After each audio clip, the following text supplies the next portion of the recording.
Yes, yes. We're set for 3 p.m. Okay, okay. Anyway, I'll call you back because I have incoming. All right.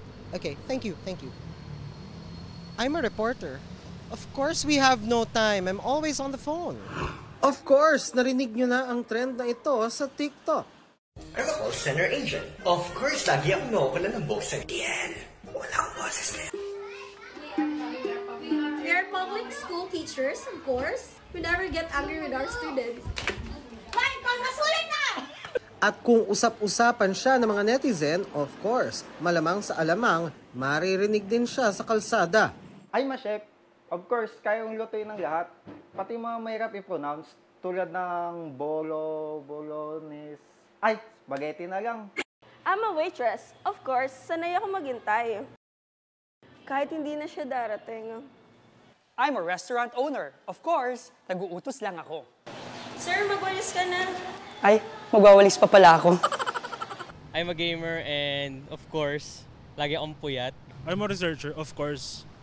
Our findings are disregarded by some people. Ayon sa sociologist na si Ash Presto, ang trend na ito nagpapakilala ka at kinukwento ang isang bagay tungkol sa iyong buhay, propesyon o kung ano mang may kinalaman sa iyo. Ang tunay na laman ng trend na ito nasa hirit mo o tila punchline matapos magpakilala. Pwedeng nakakatawa, hugot, pati komentaryo sa lipunan. Nakakatawa siya. On the one hand, a good way of highlighting existing inequalities in a very indirect and very non-aggressive manner, which is of course very Filipino. But ang downside niyan, on the other hand also, it crystallizes different stereotypes.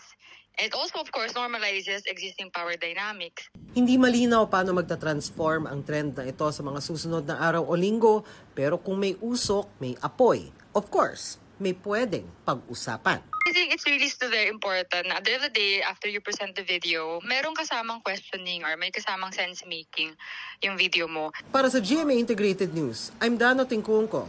Of course, nakatutok ako 24 oras. Mga kapuso, patuloy na tumutok sa mga balita. Mag-subscribe sa GMA Integrated News sa YouTube. Sa mga kapuso abroad, samahan niyo kami sa GMA Pinoy TV at www.gmanews.tv.